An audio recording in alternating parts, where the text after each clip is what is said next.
आपने इमेजिन भी नहीं किया होगा कि ये यूट्यूबर्स इन रिलीजन्स को फॉलो करते हैं। ऐसे कई प्रोडक्ट्स हैं जो आप रोज कंज्यूम करते हो, पर ये किस तरह से बनाए जाते हैं इसका आपको अंदाजा भी नहीं होगा। कैसे ये बलून्स की वजह से एक जंग को जीतना बाएं हाथ का खेल हो गया था। और पानी में रहने वाला ये कौन सा जानवर है जिसे ऑलमोस्ट इंडिया का एक सिटीजन माना जाता है। भाई वीडियो गजब मजेदार है, तो इसको एंड तक देखना और अभी तक सब्सक्राइब नहीं किया तो चैनल को सब्सक्राइब अभी कर दो। नंबर 15, आपको ये सुनकर अजीब लगेगा लेकिन डॉल्फिन्स को इंडिया में एक नॉन ह्यूमन पर्सन की तरह ट्रीट किया जाता है, यानी कि वो इंसान नहीं है लेकिन उससे कम भी नहीं है, और इसी वजह से उसे कई अलग अलग टाइप के राइट्स भी दिए जाते हैं। जैसे कि आप डॉल्फिन्स को स्लेव नहीं बना सकते, उनका शिकार नहीं हो सकता, और ऐसे कई अलग अलग राइट्स हैं जो कि डॉल्फिन को दिए जाते हैं बिल्कुल किसी इंसान की तरह, क्योंकि डॉल्फिन काफी ज्यादा सोशल होने के साथ साथ बहुत ज्यादा इमोशनल होते हैं और उन्हें अपने सराउंडिंग, यहाँ तक कि कई साइंटिस्ट मानते हैं कि वो सेल्फ अवेयर भी होते हैं बिल्कुल किसी इंसान की तरह। नंबर 14, 1963 के बाद बिजली ने एक भी प्लेन को नीचे क्रैश नहीं करवाया है। हाँ, इसके पहले ऐसा होता था, पर उसके बाद इंजीनियरिंग इतनी ज्यादा अच्छे से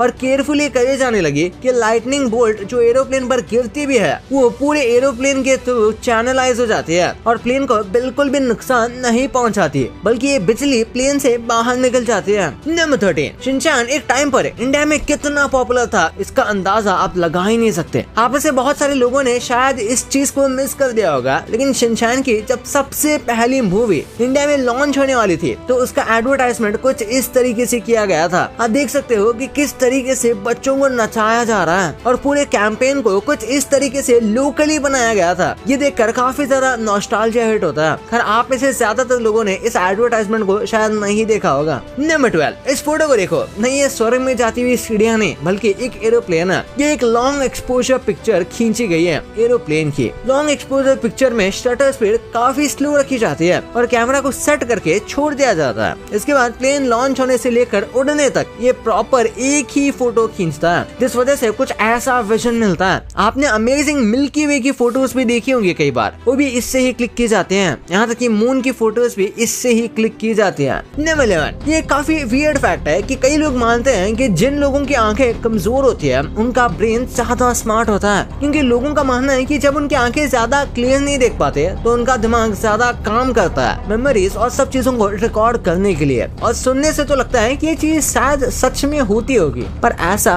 बिल्कुल नहीं है। ये एकदम फेक फैक्ट है और इसका कोई भी साइंटिफिक बैकग्राउंड नहीं है। आई साइट्स बहुत सारी चीजों से रिलेटेड होता है और उसका मतलब ये नहीं कि अगर आपकी आंखें कमजोर है तो आपका दिमाग ज्यादा काम करेगा। नंबर 10, इंडिया में पैकेजिंग में काफी सारी मिसलीडिंग पैकेजिंग होती है। जैसे कि कोई फ्रूट जूस ले लो, उसमें बाहर के फ्रूट दिखाए जाते हैं और सेम पैकेट में छोटे से अक्षर में लिखा होता है कि ये बस एक क्रिएटिव डिपिक्शन है, यानी कि इसमें फ्रूट नहीं, ये बस ऐसे दिखा रहे हैं क्रिएटिविटी के लिए, और एक्चुअली में ये बस एक डिसेप्शन है। और ऐसा टीवी एडवर्टाइजमेंट में भी होता है, पर ये चीज जापान में नहीं है। जापान में आपको जैसे पैकेज पर चीजें दिखेंगी उसके अंदर भी वैसा ही होगा। यहाँ तक कि पैकेट में जिस साइज की चीज दिखाई जाती है एक्चुअली में वो चीज उसी साइज की होती है, जबकि जापान में ऐसा कोई रूल नहीं है, पर कंपनी खुद ऐसा करती है। नंबर 9, अगर आप कोई अच्छी जगह ढूंढ रहे हो जॉब करने के लिए तो आपको नोटिस करना चाहिए कि उस जगह ने पिछले थोड़े टाइम में कितनी बार हायरिंग वाला पोस्टर बाहर लगाया है, तो फिर हायरिंग के लिए कितने अपील डाले हैं। अगर उन्होंने बहुत बार डाली है तो हो सकता है कि वो उतनी भी ज्यादा अच्छी जगह ना हो जॉब करने के लिए, क्योंकि वहाँ से जो लोग कॉन्स्टेंटली जॉब छोड़ रहे हैं उसका कोई ठोस रीजन होगा, और अगर आप भी वहाँ जॉब करोगे तो आपको भी एक रीजन मिल जाएगा उस जॉब को छोड़ने के लिए। नंबर 8, वॉर में फिजिकल वॉरफेयर के साथ साथ मेंटल वॉर भी बहुत जरूरी होती है, जैसे कि एलाइड फोर्स ने वर्ल्ड वॉर 2 के दौरान किया था। जब वो जर्मनी के अगेंस्ट थे तो उन्होंने अपनी आर्मी को बहुत सारा बड़ा दिखाना था कि जर्मनी अटैक करने से पहले सोचे और अगर पॉसिबल हो तो एक ट्रूस पर आ जाए, यानी समझौते पर। और ये करने के लिए एलाइड फोर्स ने इनफ्लेटेबल आर्मीज का यूज किया था, यानी कि उन्होंने टैंक को बनाया था लेकिन वो बस कपड़े और हवा से बने थे, बस बहुत दूर से देखने पर ये बिल्कुल किसी रियल टैंक की तरह ही लगते थे। और ऐसा उन्होंने बहुत सारे बनाकर रियल और फेक को मिक्स कर दिया ताकि लोगों को लगे कि इनकी आर्मी बहुत ज्यादा बड़ी है और इनके पास बैकअप भी है, तो अटैक करने से पहले उन्हें कई बार सोचना पड़ा। नंबर 7, एक बार इस वीडियो को देखो, ये कोई नॉर्मल पजल पीस नहीं बल्कि इस पजल पीस ने 42,000 पीस के बड़े से बड़े पजल को सॉल्व किया है। आप देख सकते हो ये कितना ज्यादा बड़ा पजल है। है और पूरी फैमिली ने मिलकर इस पजल को सॉल्व किया। इसे सॉल्व करने में जमाना निकल गया होगा और अगर ये मैं ट्राई करता तो पक्का आधे दिन में ही छोड़ के चला जाता। नंबर 6, ये बिल्ली जो आपको दिख रही है, इस बिल्ली पर शायद सच में 9 जीवन थे, क्योंकि ये सबसे ज्यादा जीने वाली बिल्ली है। इससे ज्यादा उम्र वाली किसी भी कैट को कभी रिकॉर्ड नहीं किया गया। ये 1967 से लेकर 2005 तक जिंदा थी, यानी कि इसने 38 साल की जिंदगी बिताई है, जो कि कैट के लिए बहुत ज्यादा है। कैट्स यूजुअली 10 से 13 साल की जिंदगी बिताते हैं और उसने तो डबल से भी ज्यादा बिता दी। इसे कैट्स की ग्रेटेस्ट ग्रैंड मदर कहना चाहिए मेरे हिसाब से। नंबर 5, कैट्स, जिराफ और कैमल, इन सब में एक चीज कॉमन है जो कि आप गेस नहीं करोगे, इनके चलने का स्टाइल। कैट, जिराफ और कैमल सब पहले अपने राइट फीट आगे करते हैं और उसके बाद अपने दोनों लेफ्ट फीट को आगे करते हैं, और इस तरीके से कोई भी और एनिमल नहीं चलता सिवाय इन तीनों के। अब कैमल और जिराफ तो अपने लंबे साइज की वजह से ऐसा करते हैं, स्पेशली वो जैसे हैबिटेट में रहते हैं उसकी वजह से उन्हें ऐसा करना पड़ता है। पर कैट्स ऐसा क्यों करती हैं, इसका कोई जवाब नहीं है। नंबर 4, ट्रीज का एक टाइप होता है जिसे फ्रूट सलाद ट्री कहा जाता है, और यहाँ आप एक ही ट्री में 3 से 7 अलग अलग फ्रूट्स को उगते हुए देख सकते हो। और नहीं, है कोई जादू या फिर स्पेशल ट्री नहीं, बल्कि ये ग्राफ्टिंग नाम के एक मेथड से होता है, जिसमें पहले एक ट्री को थोड़ा उगाया जाता है और फिर ग्राफ्टिंग टेक्निक से यूज करके उसमें अलग फ्रूट्स के स्टेम्स या ब्रांचेस को ज्वाइंट कर दिया जाता है, और कुछ टाइम के बाद इसमें से मल्टीपल फ्रूट्स निकलते हैं। पर इसमें एक कैच है, आपको थोड़े बहुत सिमिलर टाइप के ही फ्रूट लगाने पड़ते हैं, जैसे लेमन और ऑरेंज, वरना ग्राफ्टिंग उतने अच्छे से नहीं होती है। यानी कि ऐसा नहीं हो सकता कि आपको एक ही पेड़ पर एप्पल और बनाना दिख जाए। नंबर 3, यार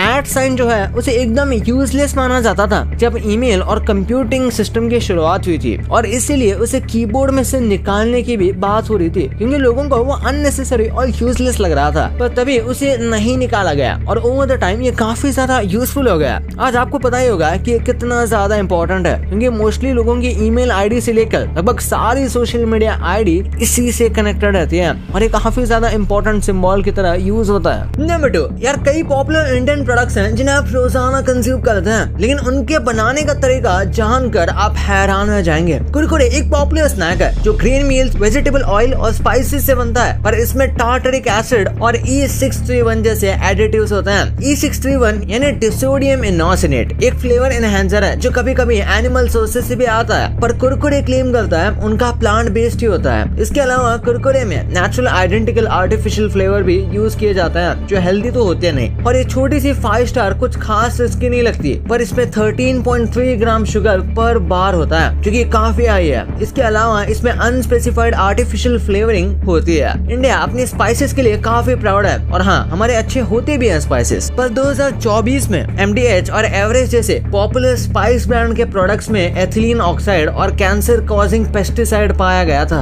इसके बाद हांगकांग, सिंगापुर, न्यूजीलैंड, ऑस्ट्रेलिया और यूरोप में इन प्रोडक्ट्स को रिकॉल किया गया। नंबर 1, यूट्यूबर्स अपने रिलीजन को लेकर अक्सर साइलेंट रहते हैं या रिलीजन पे ज्यादा बात नहीं करते, क्योंकि उनसे उनका पब्लिक इमेज पर फर्क पड़ सकता है। पर आज हम आपके फेवरेट यूट्यूबर्स के रिलीजन के बारे में बताएंगे। मिस्टर बीस्ट यानी जिमी डोनाल्डसन एक समय इवेंजेलिकल क्रिश्चियन थे बाय बर्थ, क्योंकि उनका उसी फैमिली में जन्म हुआ था, और क्रिश्चियन स्कूल से पढ़ने की वजह से वो काफी रिलीजियस भी थे। पर फिर एक्सपोजर के बाद उनके बिलीफ में चेंजेस आए। मिस्टर बीस्ट खुद को एग्नोस्टिक कहते हैं, जिसमें आदमी किसी एक रिलीजन में बिलीव नहीं करता और सेम टाइम पे किसी रिलीजन को गलत भी नहीं बताता, यानी न्यूट्रल बट नॉट रिलीजियस। फिर फेलिक्स किलबर्ग यानी प्यूडीपाई स्वीडन के गॉथेनबर्ग के हैं। उन्होंने एक बार अपनी वीडियो में कहा था, आई एम एग्नोस्टिक एथियस्ट। इसका बेसिकली मतलब है कि मैं गॉड में बिलीव नहीं करता, लेकिन मैं गॉड को डिनाई भी नहीं करता हूँ। और इसके बाद ऑलमोस्ट 100 के लोगों ने उन्हें अनसब्सक्राइब कर दिया था, क्योंकि सबको लगता था कि ये कैथलिक क्रिश्चियन है। लिली सिंह यानी सुपर वुमन एक कैनेडियन यूट्यूबर है,